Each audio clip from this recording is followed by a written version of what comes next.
You know, normal streamers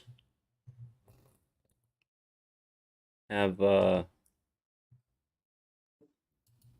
things like employees, things like that to help them moderate streams and pull stuff up when you need to, and not have to be controlling things. Of course, a lot of streamers, they get a little more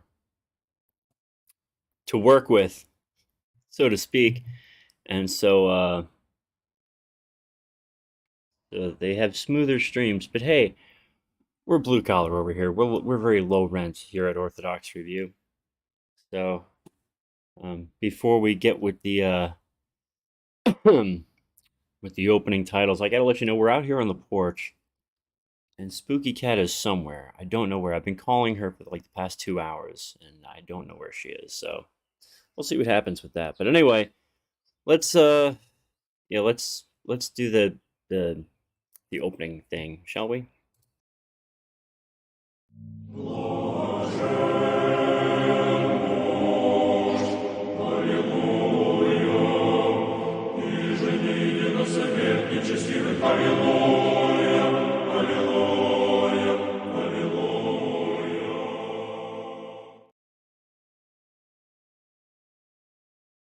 All right, and here we are. Hello, hello, hello. Welcome back to Psalter Saturday here at Orthodox Review, the most uneducated educational program on the internet today. I'm your host, the guy with 1.5 thumbs, and as always, it is Saturday.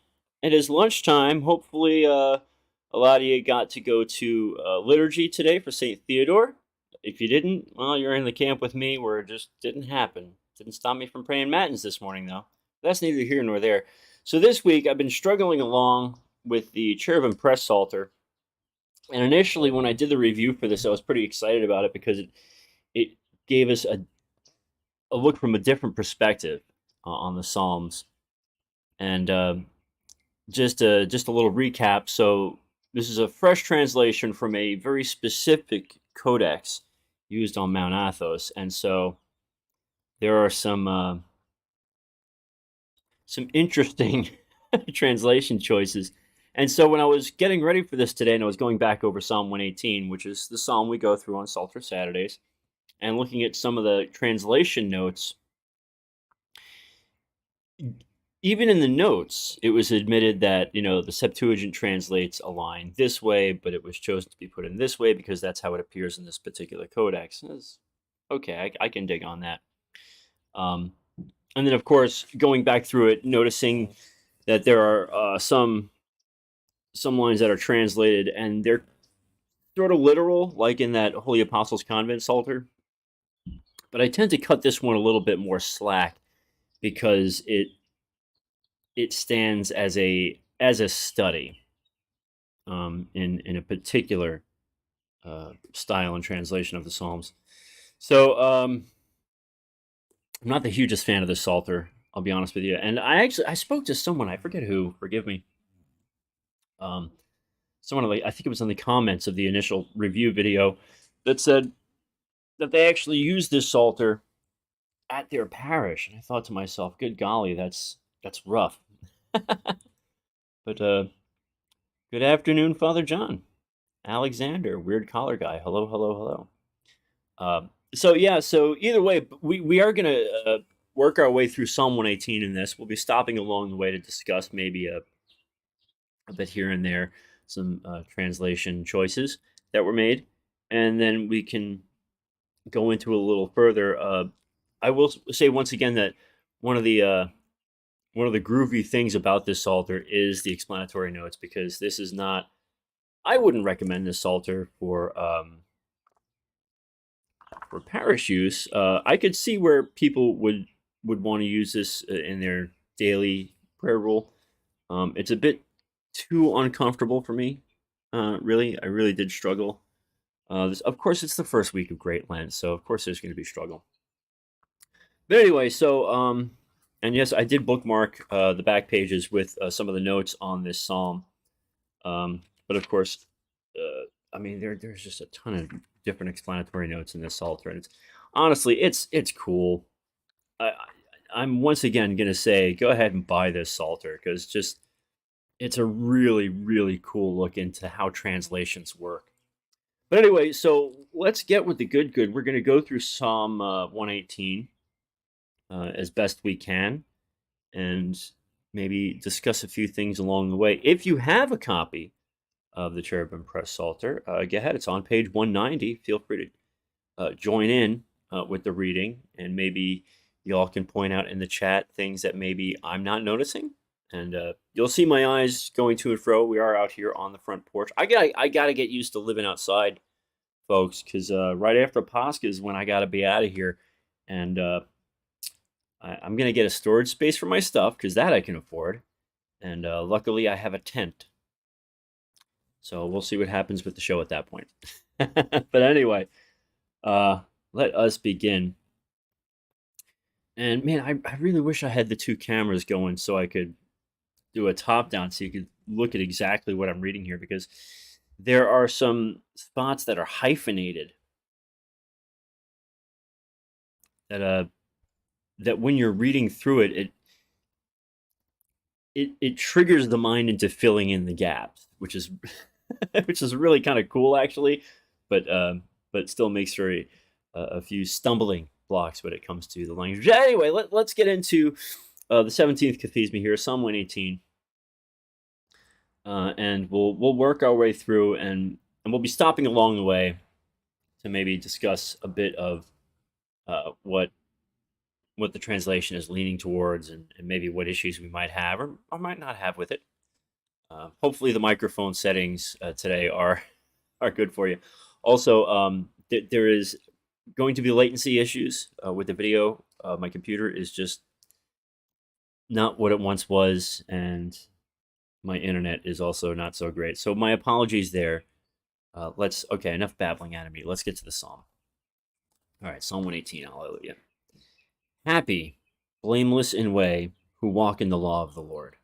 Happy, the ones who search out his testimonies. They will seek him in their whole heart. Pardon me, in the whole heart. Right away, tripping up there. And both those places where it said happy, it's hyphenated. It's a thing. Anyway, continuing on. For not the ones who work lawlessness walked in his ways. You command your commandments to keep greatly. Oh, that my ways be made straight, that I keep your precepts. Then I will not be put to shame as I look upon your commandments. And that verse 6 right there is a great example of something that happens a lot in this Psalter, where there's a repetition. That line, then I will not, will not be put to shame. It is musical. Is it not? It is musical in the way it flows. Okay, so let's say I chanted verse 6.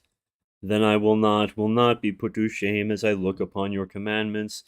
See, musically it flows great. It's pretty cool actually. Like at first you read it and it's just like, what? But then you realize that it's musical, which is the one thing that you will notice about this Psalter. When I said chanting it is not the easiest, it lends itself to musical flow. So it's weird. Anyway, continuing on. I will confess you in uprightness of heart, as I have learned the judgments of your righteousness. Your precepts I will keep. Do not forsake me utterly. In what will a young one keep his way straight? In the keeping of your words. In all my heart I have sought you out. Do not drive me away from your commandments. In my heart I hid your sayings, so that I do not sin against you. Blessed are you, O Lord. Teach me your precepts. Brain fart, sorry. Continuing on. With my lips I have made known all the judgments of your mouth. In the way of your testimonies I have delighted, as in all wealth. In your commandments I will murmur, and I will learn your ways. Now I find that line odd. I will murmur. In your commandments I will murmur. And at first glance, you think it's like, God, murmur, mumbling, is like grumbling. But then no, you realize that when you're studying, when you're reading something to yourself, you kind of under your breath, right? And so it makes sense that the psalmist is learning the commandments. So he's like, repeating to us under the breath. So it makes a lot of sense. Continuing on. Of your precepts I will be thoughtful. I will not forget your words. Repay your servant. Give me life, and I will keep your words. Unveil my eyes, and I will observe the wonders out of your law. Stranger I am in the earth. Do not hide your commandments from me. Stranger I am in the earth. It seems clunky at first, but then you realize that in more modern translation, it's like, oh, I'm a stranger on the earth. But this works just as well. It's just, we're not used to hearing the line that way. Continuing on. My soul longed to desire your judgments at all times. You have reproached the proud. Cursed are the ones who turn away from your commandments.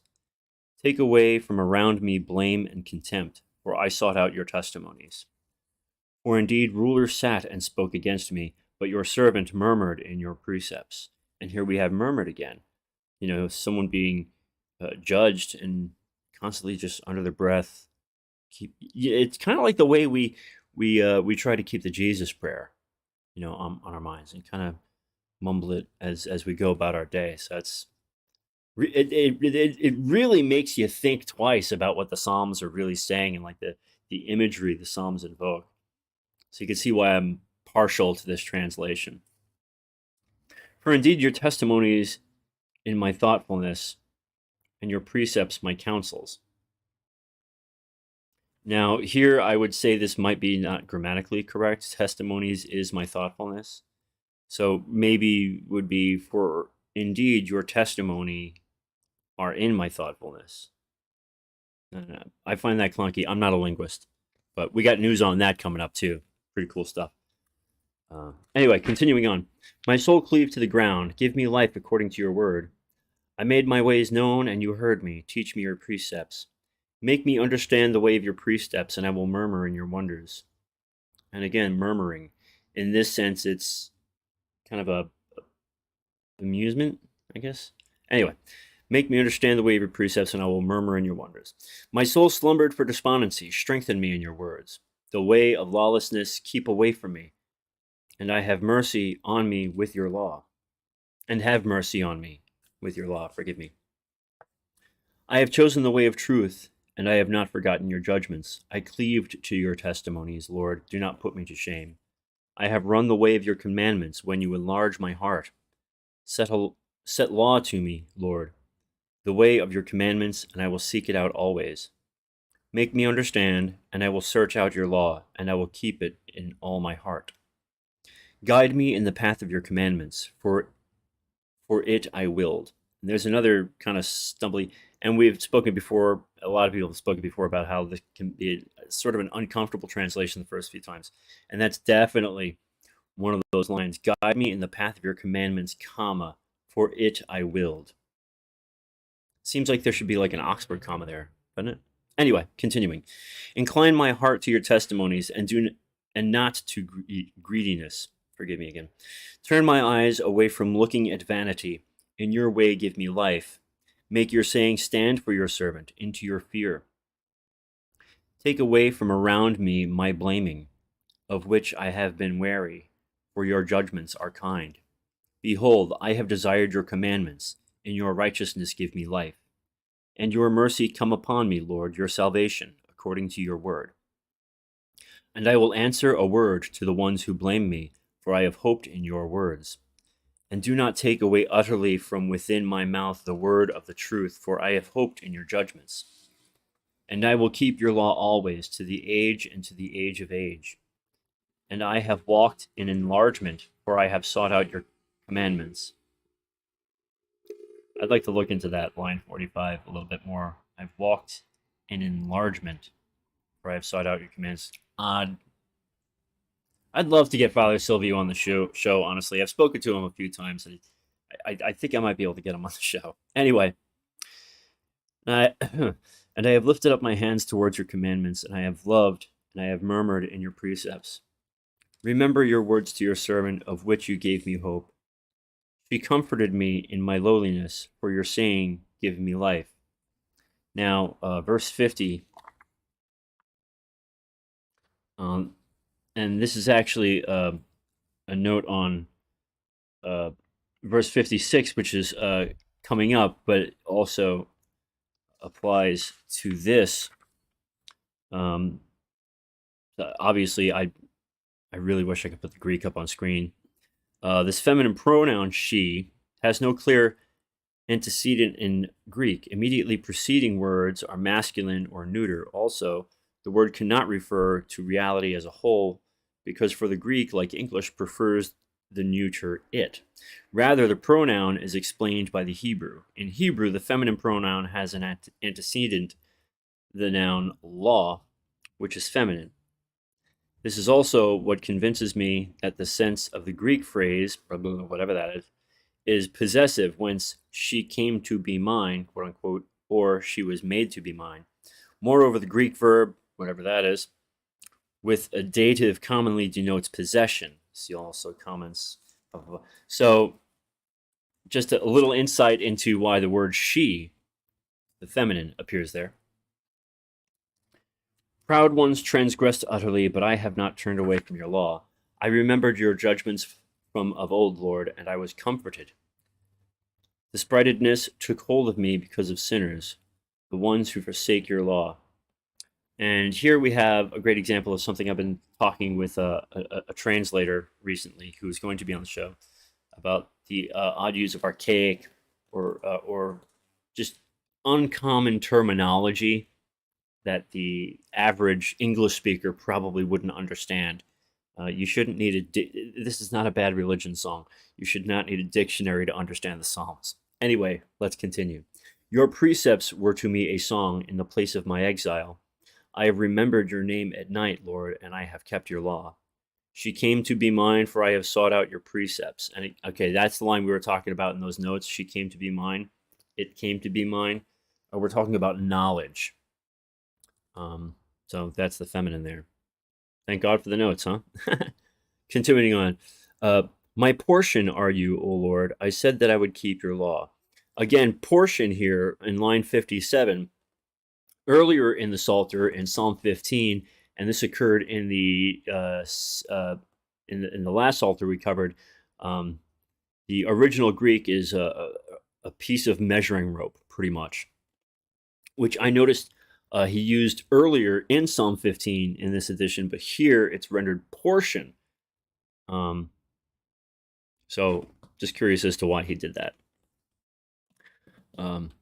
I have a feeling it's because in the context of Psalm 15, the measuring rope not being portion, but being an example of the portion and not the portion itself. That could be something. Anyway, I implore your face in all my heart.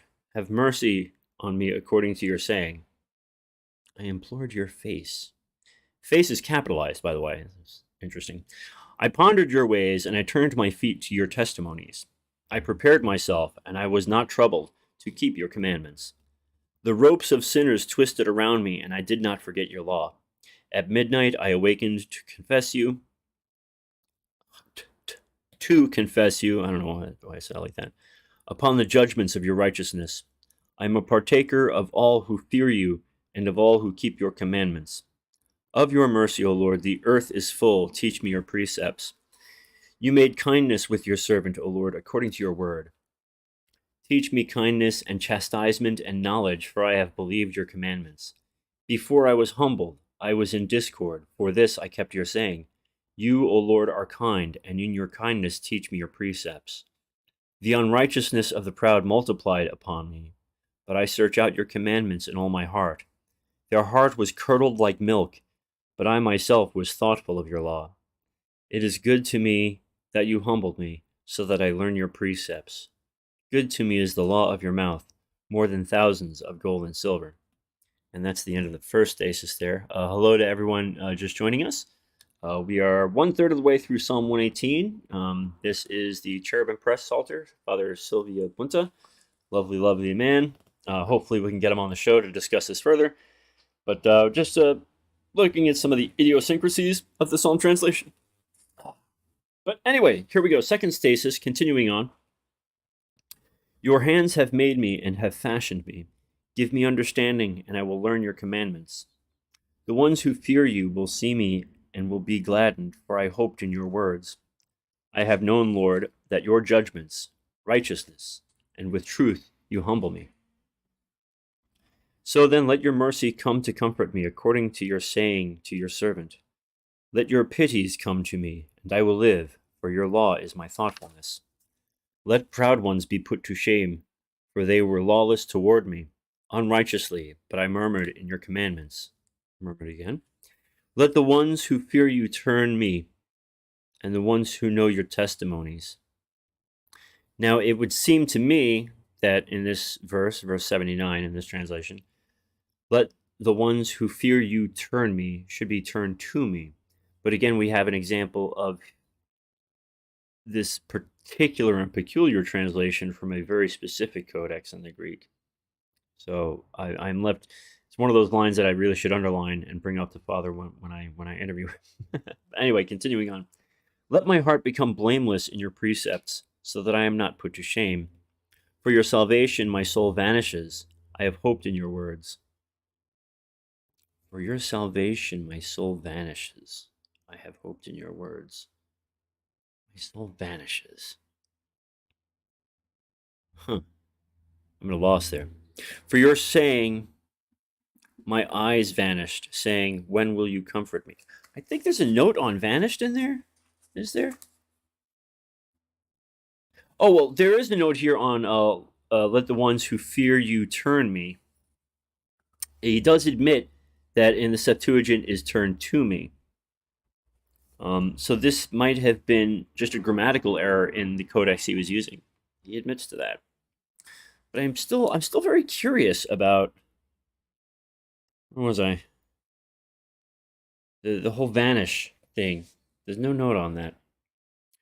For I have become like a wineskin in frost. I have not forgotten your precepts. How many are the days of your servant? When will you make judgment for me from the ones who pursue me closely? The lawless told me tales, not like your law, O Lord. All your commandments are truth. Unrighteously they pursued me closely. Help me. Almost entirely they brought me to completion in the earth, but I did not forsake your commandments. And I know this is typically rendered something along the lines, they brought me, nearly made an end of me. You know, the idea that they almost killed said person, but not in such wording. So the idea of brought me to completion almost evokes the idea that, like, our end is our end, you know, as ordained by God according to his will. So the more I think about that line, the more I'm like, hey, okay, completion, that's pretty neat. Moving on. According to your mercy, give me life, and I will keep the testimonies of your mouth. To the age, O Lord, your word endures in heaven. To generation and generation, your truth. You founded the earth, and it endures. In your arrangement, the day endures, for altogether are your servants. If it had not been that your law is my thoughtfulness, then I would have perished in my lowliness. To the age I will not forget your precepts, for in them you gave me life. And again, we have here in the 93rd verse, none of those musical repeats. So to the age I will not forget your precepts, right? So when you're chanting it, a line flows. It looks weird when you're just looking at it, but when you chant it, it just flows. It's pretty cool. I am your servant, save me, for I sought out your precepts. Sinners waited on me patiently to destroy me. Your testimonies I understood. I saw an end of all perfection. Your commandment is greatly large. How I have loved your law, Lord. All day it is my thoughtfulness. Above my enemies you made me wise in your commandment, for it is mine to the age.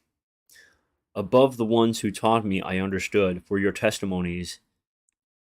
And here again, the English doesn't seem correct. For your testimonies is my thoughtfulness. Because that would imply the singular. Like all of his testimonies together as a singular. Yeah, it's interesting. Above the old I understood, for I sought out your commandments. From every evil way I held back my feet, so that I keep your words. From your judgments I did not turn away, for you set law for me. How sweet to my throat your sayings, more than honey to my mouth. Due to your commandments I have understood, for this I have hated every way of lawlessness. Lamp to my feet, your law, and light to my paths. And the more often you come in contact with lines that are written this way, where it's, in this case, verse 105, my lamp to my feet, dash, your law, comma, and light to my paths. Again, it implies the words that aren't there, but also musically it flows great. Lamp to my feet, your law, light to my paths. You know what I mean? The more I read this out loud and think about it, the more it just kind of blows my mind. And yes, John, man, there are some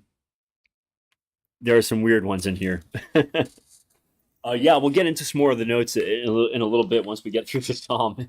If we get through the psalm, we've been at this for like 20 some odd minutes already. Anyway, continuing on.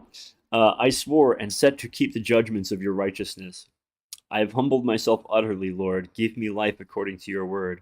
The freewill offerings of my mouth will, O Lord, and your judgments teach me. Oh, pardon me, I read that incorrectly. The freewill offerings of my mouth, then will, O Lord, and your judgments teach me. Now the term will, dash will. Make your own conclusions about that. We're never going to get through this if I keep stopping every other line.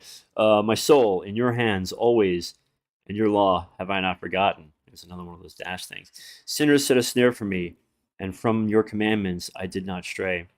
I have inherited your testimonies to the age, for they are the joy of my heart. I incline my heart to do your precepts for the age, to the age for repayment. The lawless I have hated, and your law I have loved. You are my help, and the one who takes hold of me. I have hoped in your words. Incline away from me, evildoers, and I will search out the commandments of my God. Keep me according to your saying, and give me life, and do not put me to shame from my expectation. Help me, and I will be saved, and I will be thoughtful of your precepts always. You brought to naught all who fall away from your precepts, for unrighteous their thinking. I reckoned as trespassers all the sinners of the earth. For this I have loved your testimonies. Now my flesh is with fear of you, for I was frightened by your judgments. Interesting that the Greek he was working from was the plural there, which makes me wonder if maybe it implies the different members of the body. So flesh is, hands, feet, eyes, whatever. I have made judgment and righteousness. Do not give me over to the ones who do me unrighteousness. Receive your servant over for good. Let not the proud accuse me. My eyes have faded away for your salvation and for the saying of your righteousness. Make with your servant according to your mercy, and your precepts teach me. Your servant I am. Give me understanding, and I will know your testimonies. It is time for the Lord to make. They have scattered your law. Now, in most translations, this is a big one because it's part of the liturgy. It is time for the Lord to make. It is time for the Lord to act is usually the given English translation. But here, make, from the Greek, I would imagine, is a much deeper term because, an act is just, but the Lord creates, the Lord makes, everything comes into being by his divine will. So that actually makes a lot more sense that, it is time for the Lord to make, to create, to, not just, it's not just a movement. So, yes. For this I have loved your commandments more than gold and topaz. For this, toward all your commandments, I set myself straight. I have hated every unrighteous way. Wondrous your testimonies. For this, my soul searched them out.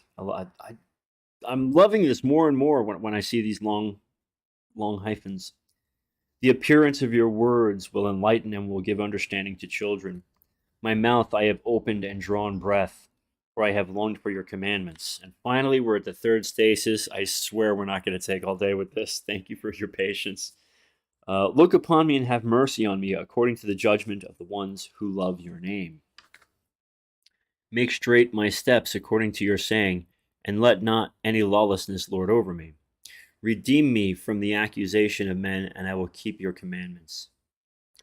Show your face upon your servant, and teach me your precepts. That's another line where usually it's shine your face upon us, but show your face. I mean, it implies, the face of God, of course, just is radiant. So, yeah, show your face. Show your face upon your servant, and teach me your precepts. Pathways of water my eyes have made to sink, since I have not kept your law. Pathways of water my eyes have made to sink. There's nothing wrong with that line. It just, the way it's worded just kind of takes you aback. And it's just like, because it's not like what we're used to, it just really makes you. Because, let's face it, who of us doesn't occasionally go through the Psalms and a line sticks out to you and it just evokes an image? I know there's certain prayers and lines in Psalms that happens to me constantly. The pathways of water my eyes have made to sink, since I have not kept your like we're talking torrents. We're talking like waterfalls, Niagara, torrents, pathways of water my eyes have made to sink. That's heavy, man. Righteous are you, O Lord, and upright are your judgments. You commanded your testimonies, righteousness, and truth greatly. Your zeal made me vanish, for my enemies have forgotten your words. Your saying is proved by fire greatly, and your servant has loved it. Young I am and despised, your precepts I have not forgotten.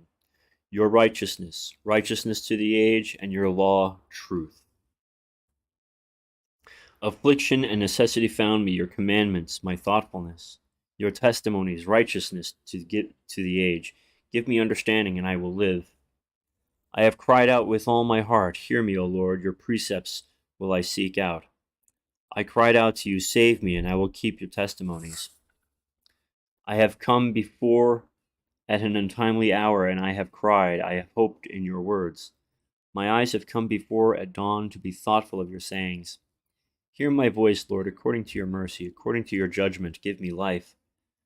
The ones who pursue me closely in lawlessness drew near, and from your law they were far off. You are near, Lord, and all your ways are truth.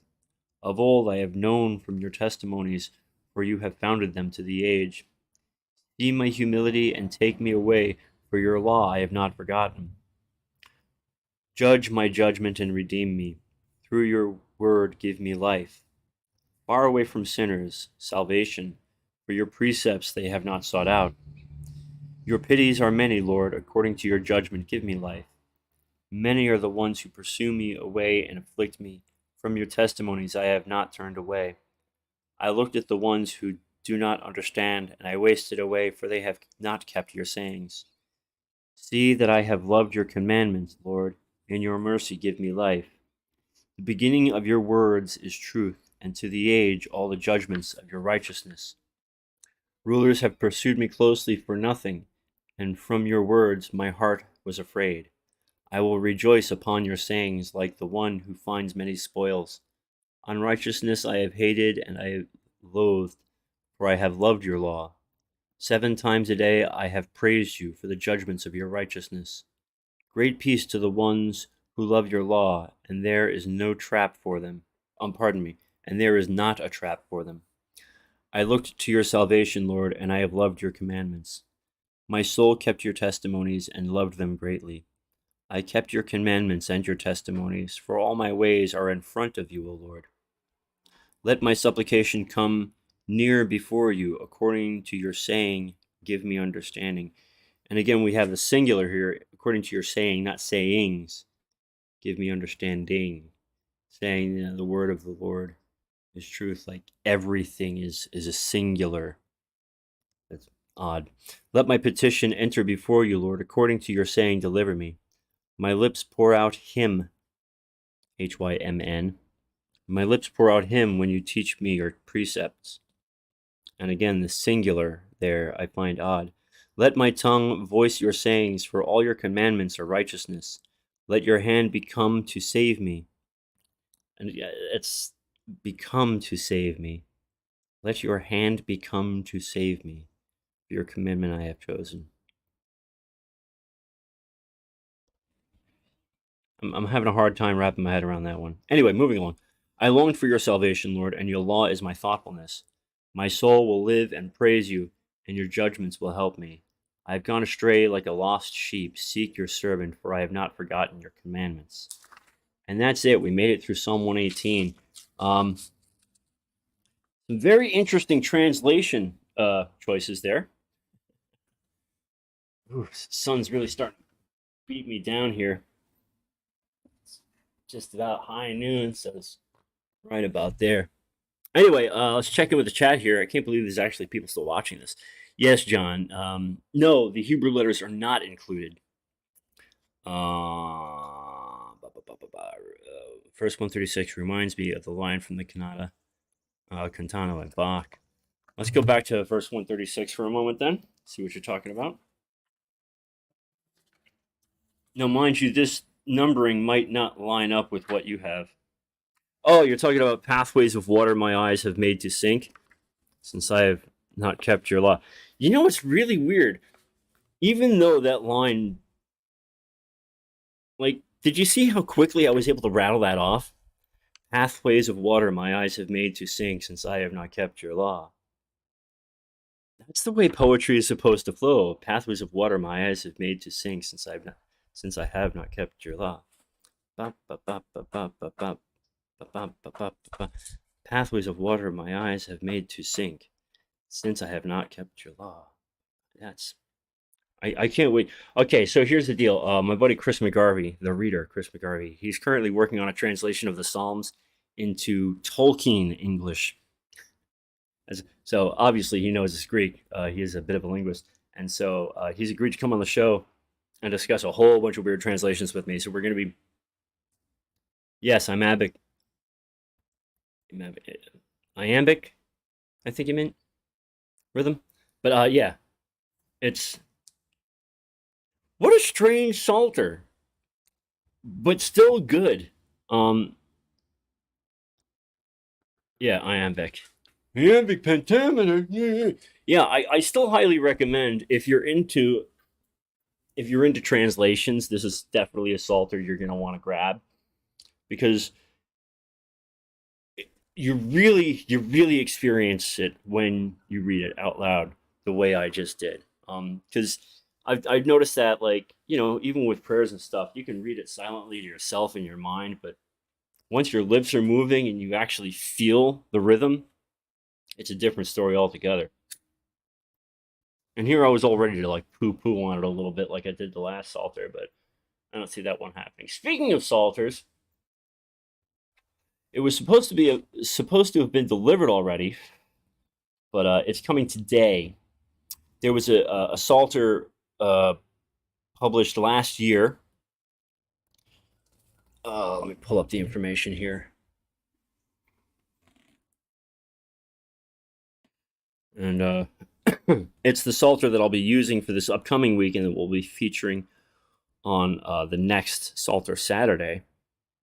But I know a couple of people, at least one person in the Discord server said he has it, but I told him to keep it to himself. I want to experience it firsthand. Let's see. It's Psalter David with 9 O's. Yes. Okay, Nicholas Raumus is the translator.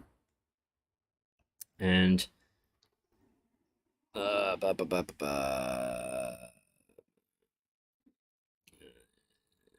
so he's pretty much responsible for bringing ancient chants of the Greek church into English language for cantors and laity. He's an active theologian of Eastern Orthodox Church. Holds a PhD in theology from Marquette. But anyway, so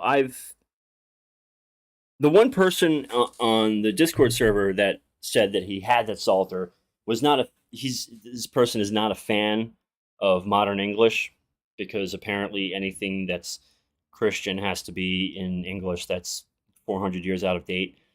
Um, but anyway, so I'm looking forward to it because the pizza Psalter, if anyone remembers that one from a few months ago, I was thoroughly impressed with how dignified the modern English in that was. And more and more I deal with, like, the more translations I put my hands on, the more I have an appreciation for proper modern English translations. Um, people don't whinge and whine over English translations of the New Testament. You might have some people that prefer the King James just out of habit, but no one really poo-poos anything in modern English scripture. So why is it just the Psalms that people like to crap on when it's a translation that doesn't fit into their narrow idea of what they should sound like? Um, so yeah,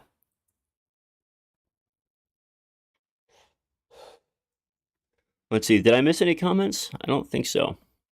But yeah. So that was the Psalter. I don't remember how much they are. I think they're only about $40.